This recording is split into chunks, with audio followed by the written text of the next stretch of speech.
You ever walk into a room so quiet it feels like the air is holding its breath? Picture a dining room big enough to host a wedding-polished wood crystal that would put a museum to shame, and 14 empty chairs staring at one woman who sits at the far end like a captain of an abandoned ship. A silver glass of wine, a single place-setting silence so thick you could lay a cloth on it. That woman, Vivian Harrington, had a fortune no one could imagine, and a loneliness she'd cultivated like a garden of thorns. This is the night everything begins to change, but it doesn't start with her.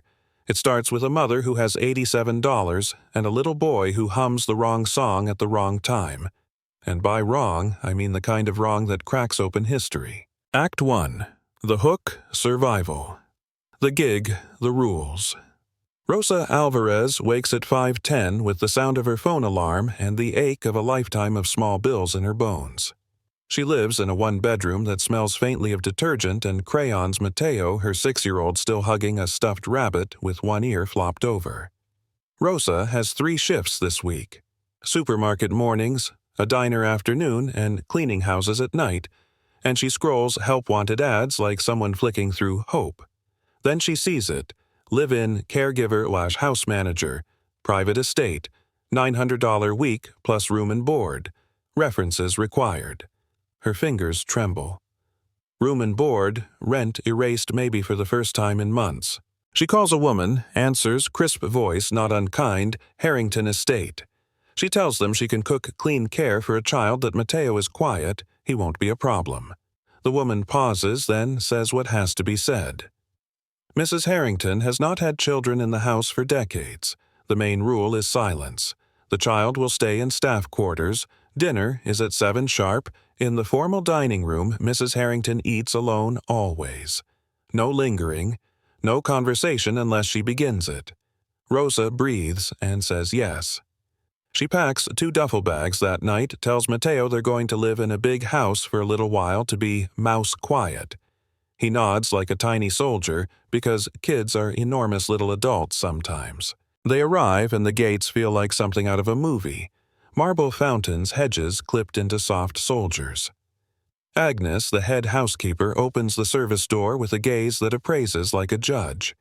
There's a carriage house apartment with a small window, a kitchenette, and a strict list of behavior.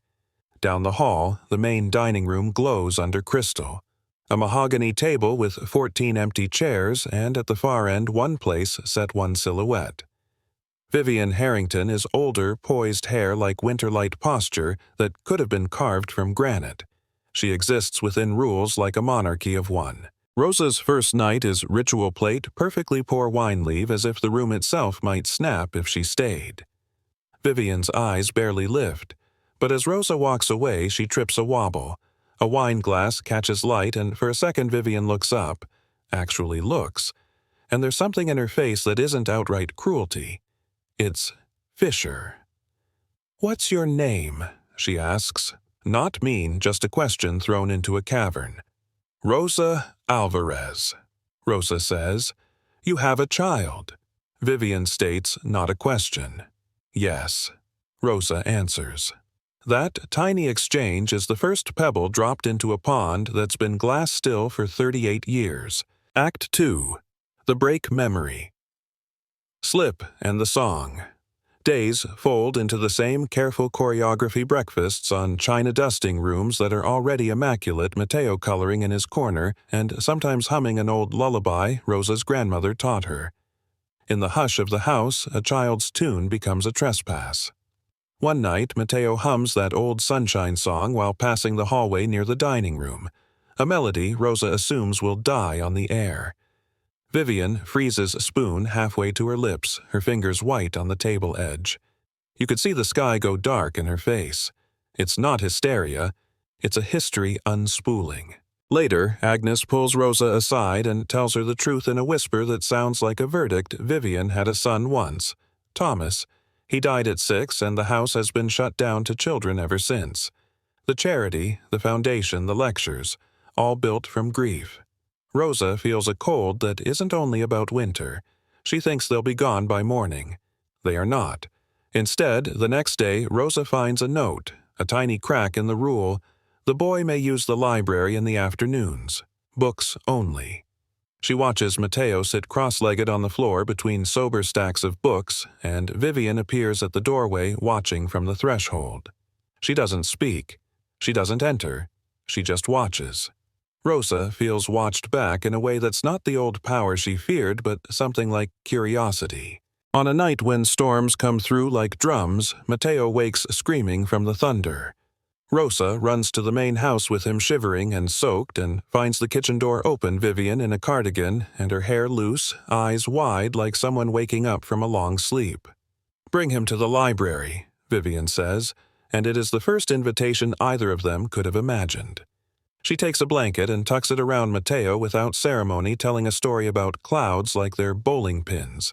Absurd, tender, small, and Mateo breathes himself calm.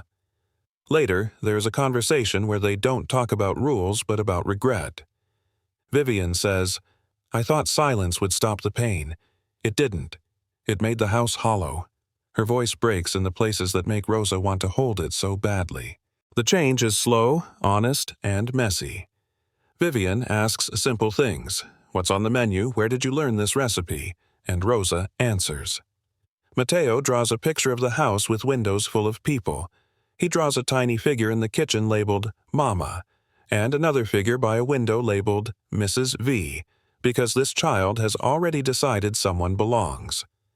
That small gesture is like a key. Vivian takes the drawing as if it were fragile and keeps it. But no good story moves forward without resistance. Vivian's nephew Gregory arrives like a thunderclap, polished, sharp affixer of problems in suits. He storms into the library after a health scare and finds Rosa and Mateo sitting by the fire. "Who are they?" he snaps, and his voice is full of the old entitlement. He calls their presence scandalous, accuses Rosa of manipulating Vivian, declares that the Harrington Trust, worth hundreds of millions, cannot be run on whim or sentiment. Gregory's words are knives. Vulnerable becomes code for useful target, and Rosa, who has known the sting of accusation her whole life, feels small but refuses to shrink. This is the battlefield, a boardroom scene, shot like a courtroom.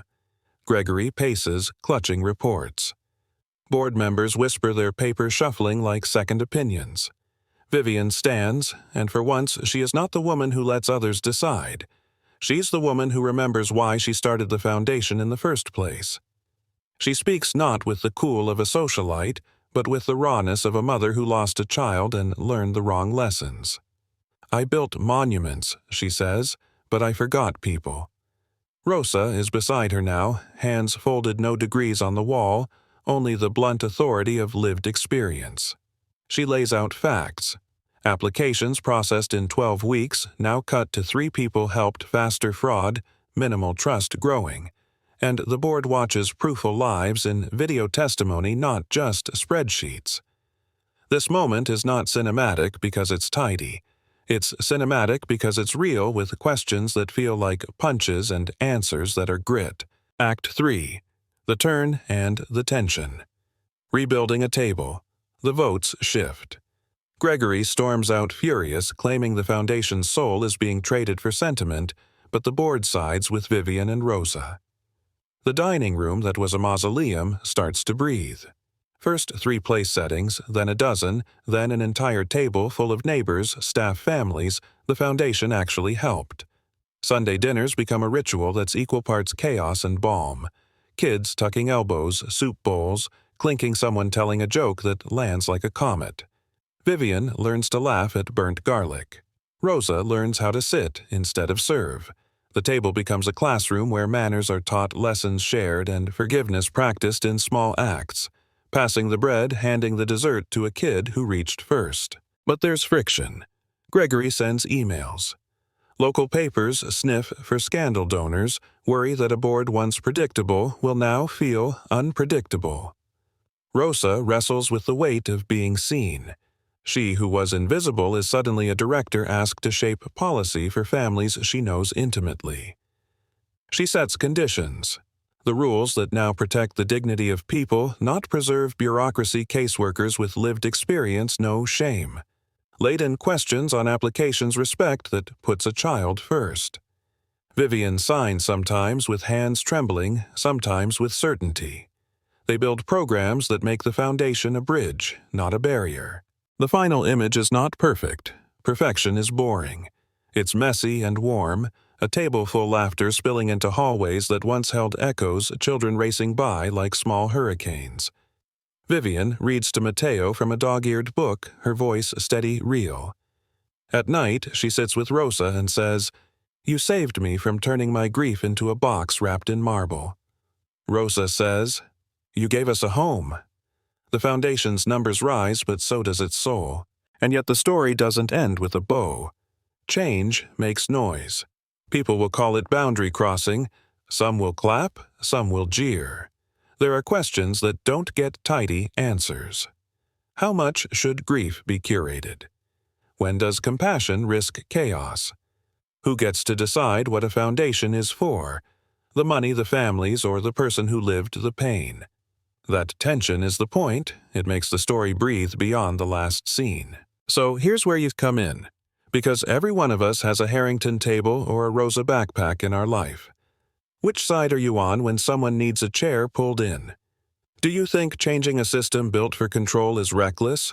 Or do you think staying comfortable in a gilded empty hall is the real cowardice? Have you ever been judged as a risky hire? Or watched someone with power choose silence over life? Tell us in the comments. Argue, remember, confess. Was Vivian right to trust a stranger with $87 and a borrowed lullaby? Was Rosa wrong to ask for a seat at the table? Is canceling rules the same as justice or messy? Justice is better than no justice at all. If this story hit your chest, hit like, subscribe for more real-life flips that make us feel complicated, and share this with someone who's been holding back from pulling a chair in. Leave your story below. Raw, honest, messy. We read them all. You know what I mean? Yeah, that happened. And maybe, just maybe, the world needs a few more people brave enough to start with a single-place setting.